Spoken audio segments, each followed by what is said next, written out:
করতে ইচ্ছা করবে না, যেহেতু গুপ্তভাবেই কাজবাজ করেন। আপনারা গুপ্তভাবে গাছের পাতা বাকল এগুলা ছিঁড়ে নিয়ে যান, আবার ক্ষতি করেন।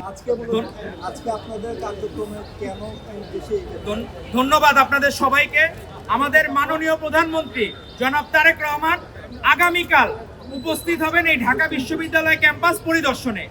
তো আমাদের যারা ছাত্র নেতারা, এদের আবেগের জায়গা হচ্ছে শাহবাগ। আমরা কিন্তু এই জায়গায় কখনো মবের জন্য আমরা পছন্দ না, আমাদের পছন্দ হচ্ছে ঢাকা শহরের প্রাণকেন্দ্র হচ্ছে শাহবাগ। তো এই শাহবাগ এলাকায় যখন আমাদের মাননীয় প্রধানমন্ত্রী আসবেন, তো এইটা স্বাভাবিক বিষয়, আমাদের সকলের মধ্যে আনন্দ বিরাজ করছে। আজকে আপনি দেখবেন যে ঔষধি বৃক্ষের আজকে যে কর্মসূচি ছাত্রদল নেতৃবৃন্দ নিয়েছে, শপথ গ্রহণের পরে 85তম দিনে পদার্পণ করবেন আগামীকাল আমাদের মাননীয় প্রধানমন্ত্রী। সেজন্য তারা 85টি ঔষধি বৃক্ষ রোপণের সিদ্ধান্ত নিয়েছেন।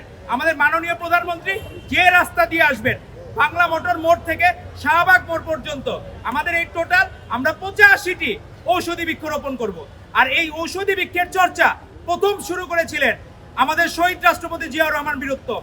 এখনো সৌদি আরবে কেউ গেলে সেটা জিয়া সাজারা নামে পরিচিত হয়। সেই গাছটা, নিম গাছের নাম হয়ে গেছে জিয়া সাজারা।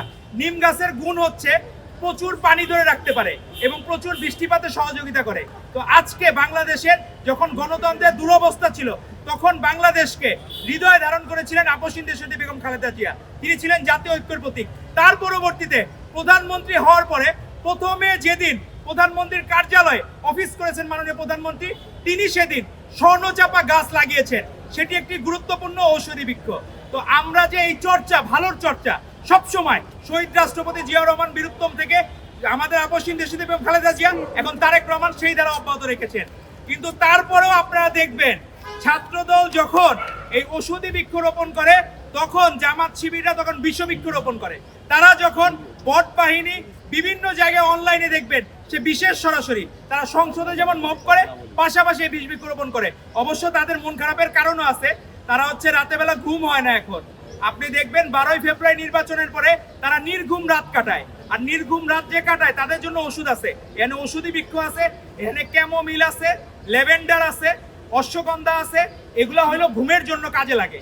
তো আমরা জামাত শিবিরের ভাইদেরকে অনুরোধ করব, আপনারা এখানে ঔষধি গাছগুলো যে আমরা লাগাবো, আপনারা যেহেতু গুপ্তভাবেই কাজবাজ করেন, আপনারা গুপ্তভাবে গাছের পাতা বাকল এগুলা ছিঁড়ে নিয়ে যান, আবার ক্ষতি করেন না, গাছটা একবার উপড়ে ফেলেন না।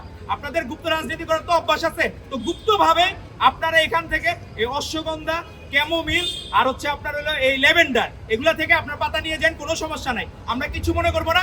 আপনাদের ঘুম ভালো হলে তাইলে আর মব করতে ইচ্ছা করবে না। আপনারা যে মাঝে মাঝে মব করতে যান, আমরা দেখলাম বাংলাদেশ কখনো, এই বাংলাদেশে জন্ম হয়েছে অবশ্যই রাজনীতি যুক্ত পরিবেশে বাংলাদেশের জন্ম হয়েছে, না হলে কোনোদিন এই স্বাধীন বাংলাদেশের জন্ম হইতো না। এখানে প্রত্যেকটা মানুষ রাজনৈতিকভাবে সচেতন। 24-এর গণ অভ্যুত্থানে প্রত্যেকটা মা বোন যারা গৃহিণী ছিল, আমার মা বোনেরা ছিল, প্রত্যেকেই রাজনৈতিকভাবে সচেতন ছিল বলেই আজকে আমরা সফল হয়েছি, এই বাংলাদেশ পেয়েছি। যারা রাজনীতি মুক্ত ক্যাম্পাস চায় তাদের অবশ্যই অসৎ উদ্দেশ্য আছে, তাদের ট্রান্সফরমেশনে কোনো গন্ডগোল হচ্ছে। তারা ছাত্রলীগ করে এসে মাঝে বৈষম্য বিরোধী করে এখন তারা শিবিরের খাতায় নাম লেখাচ্ছে। তো এই যে গুপ্ত রাজনীতির চর্চা, তাদের তো চর্চা বন্ধ হয়ে যাবে, কারণ যেখানে রাজনীতি মুক্ত ক্যাম্পাস থাকবে সেখানে স্বর্গরাজ্যে থাকবে হলো এই শিবিররা। সেটা কোনোদিন সম্ভব না। বাংলাদেশের সবচেয়ে জনপ্রিয় রাজনৈতিক ছাত্র সংগঠন হচ্ছে বাংলাদেশ জাতীয়তাবাদী ছাত্রদল।